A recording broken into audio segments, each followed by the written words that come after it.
Have you ever longed to be someone unshakable, someone untouched by criticism, rejection, loss, or betrayal? Have you ever imagined the day you'd finally stop carrying that quiet ache, that torment that gnaws at you inside, even when you're wearing a calm mask for the world? Maybe you're simply exhausted from trying to please everyone, from upholding an image of constant strength, when deep down all you've ever wanted was to pause, just for a breath, from the weight of being invincible. But let me tell you something that maybe no one had the guts to say. As long as you keep trying to dodge pain, it will keep pulling the strings. As long as you keep numbing yourself, protecting yourself, hiding, you'll stay trapped by everything happening around you, by the words that sting, by the actions that let you down, by the silences that crush you from within. And no, this isn't weakness. This is reality for most of us. The difference is, some are just better at faking it. Carl Jung, one of the pioneers of depth psychology, once said, "We are not what happens to us, but what we choose to become." That's where the secret lies. It's not about building walls. It's not about turning cold, distant, or untouchable. It's about integration. It's about shining a light on what still hurts you in the dark.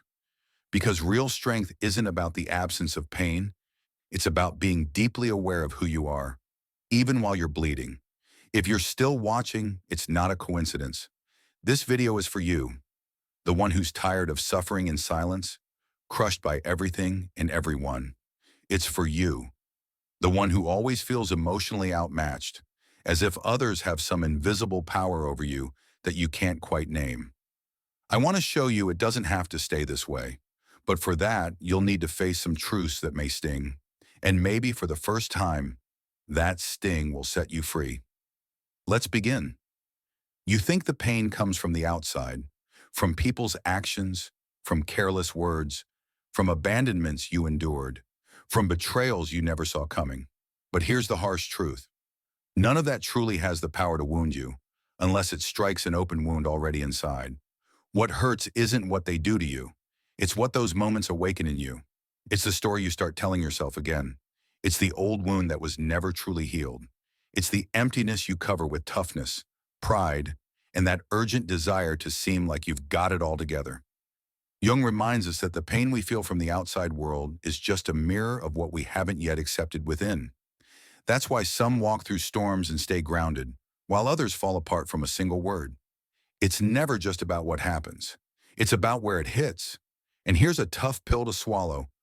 You're still hurting so much because somewhere inside, you still think you can control how the world treats you.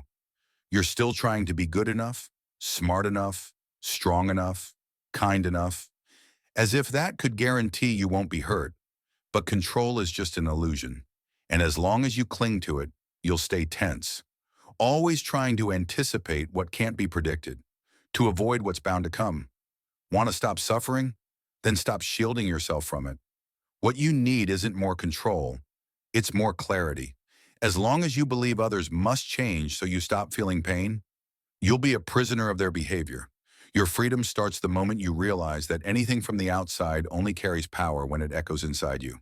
And that's exactly where the true battlefield lies, the unconscious. What you can't see, can't name, and can't command, commands you. That's what we'll begin to unpack next. Get ready to go a layer deeper, because that's where real change starts. If this resonates with you, hit the subscribe button and join the channel. Thank you for your support. The biggest lie you've ever been told is that you're in control of your life. But it's time to wake up, because you're not. At least not while you're still living on autopilot. Reacting without knowing the reason, feeling without understanding the source, making choices you eventually sabotage. Carl Jung laid it bare when he said, "Until you make the unconscious conscious, it will direct your life and you will call it fate." That's exactly what's happening to you right now. The pain that lingers, the anger that erupts without warning, the sadness that creeps in uninvited. None of it is random. They are signals from the parts of you that were buried, ignored, rejected. Jung called this hidden world the unconscious. But it's not just a fog of vague ideas. It's a living system. Memories, wounds, desires, fears, running beneath the surface, controlling how you feel, how you act, what you avoid. You wonder why certain words break you, while others walk away unbothered. It's because those words strike raw nerves inside you, still open, still hurting. You've only swept them under the psychological rug, and now you stumble over them again and again. Jung said, "We cannot change anything until we accept it. Condemnation does not liberate, it oppresses." And what have you done instead? Judged yourself, silenced yourself, shamed yourself, as if that could fix it. But the truth is, the unconscious doesn't vanish just because you pretend it's not there. It only finds new destructive ways to speak. In toxic relationships, you repeat. In self-sabotage, you can't seem to stop. In anxiety and fear that show up just when things start to go right. This isn't bad luck. It's your unconscious trying to shake you awake, but you refuse to listen. Do you want to stop being hurt all the time? Then stop running from what's inside, because as long as you don't face your unconscious, you'll stay a puppet to your emotions. And the more you protect yourself from pain on the outside, the more exposed you are to pain on the inside. But there is a way out, and it's not through defense, it's through integration. Because becoming untouchable isn't about resistance, it's about deep self-knowledge. And that's what we'll explore next. What does it really mean to be unshaken? Why does real strength not come from armor, but from acceptance? Let's move forward. Most people think the only way to avoid pain is by shutting down. They put up walls, wear masks, build emotional armor, and act like nothing touches them. They say, "I don't care anymore. I'm over it. Nothing bothers me." But inside, they're still bleeding, still breaking down, because the real problem was never about feeling. The real problem is not knowing what you're feeling or why, and that only happens to those who don't know themselves. Jung said it clearly, "Know all the theories, master all the techniques, but when touching a human soul, be just another human soul. And that soul you keep hiding behind toughness and control, it's crying out to be seen." Emotional strength isn't about being cold. It's not about numbing pain, avoiding truth, or faking indifference. It's about integration. It's about acceptance. It's about dragging into the light all the things you've buried in the dark. You don't become untouchable by building distance between you and life. You become untouchable when no part of you is left unseen. When you embrace your shadows, fears, flaws, and insecurities, you stop reacting. You start observing. You begin to choose. You are no longer a puppet of pain. And that is real freedom.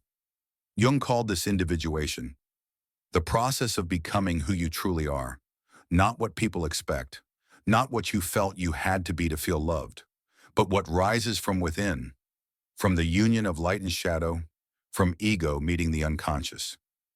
Individuation isn't about becoming perfect, Jung said. It's about becoming whole. You don't need to be better. You need to be complete. And here's the truth no one told you. The more you run from pain, the faster it hunts you down. The more you act untouched, the weaker you become. But when you face your wounds, when you accept all of who you are, the beautiful and the broken, the noble and the shameful, nothing out there can shake you. But make no mistake, this path takes courage. Courage to look within, courage to let go of the mask, courage to feel, because it's precisely in pain that the seed of transformation lies. And that's what we'll uncover in the next part. How suffering, not your enemy, can become the threshold to your deepest strength. Let's go further, and this time, without fear. You were taught to fear pain from a young age, told that suffering meant weakness, that tears were useless, that feeling deeply would only expose you. So you started to run, to escape, to suppress. But the more you ran from pain, the closer it followed. And the cruelest part, it shifted shape. It masked itself as anxiety, as rage, as numbness, boredom, as self-sabotage you couldn't trace. Buried pain doesn't vanish. It digs secret passageways inside you, until one day, without warning, it all comes crashing down. Jung saw suffering through a different lens. To him, pain was the soul's emissary, the unconscious setting off an alarm, the voice your full self uses when it needs you to pay attention. He said, "Depression is like a lady in black. If she appears, don't send her away. Invite her in, pour her a coffee, and listen to her words. But you don't listen. You quiet yourself, distract yourself, keep yourself occupied, numb yourself, anything to avoid seeing what really matters. But what is this pain trying to reveal? Here's the truth. Suffering cuts so deep because there's a war within. One part of you longs to evolve. Another clings to what is. There's a voice inside calling for change. But your ego, addicted to control, stifles that cry. And pain is born from this inner conflict. Because change hurts. Growth hurts. Shedding old identities. Severing toxic bonds. Letting dead things fall away. It's a mourning, a death and rebirth from the inside out. But in the rubble of collapse, something new begins. The sacred fire, awakening through pain. Because when everything crumbles, when all you thought you were dissolves, when pain strips you bare, what remains is real, not the version of you hiding behind smiles, not the one performing to be liked, but the raw, unguarded you.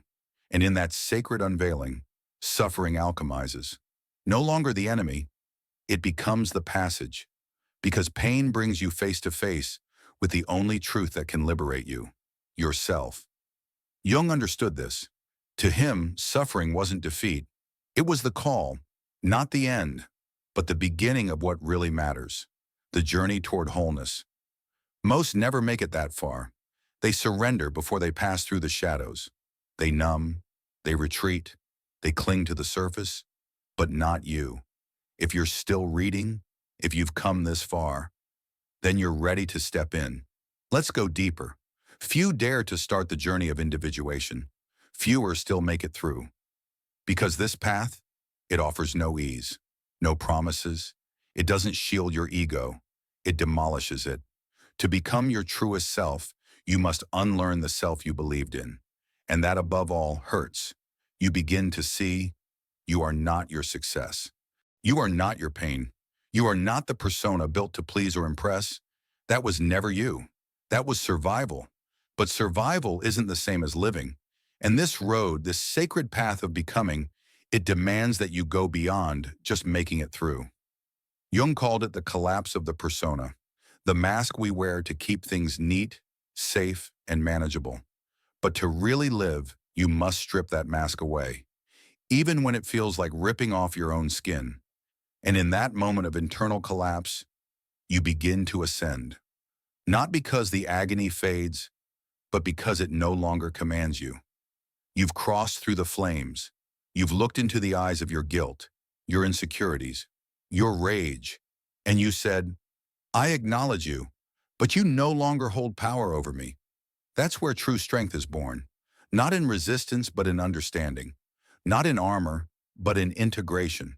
Because once you've embraced your shadow, no one else can wield it against you.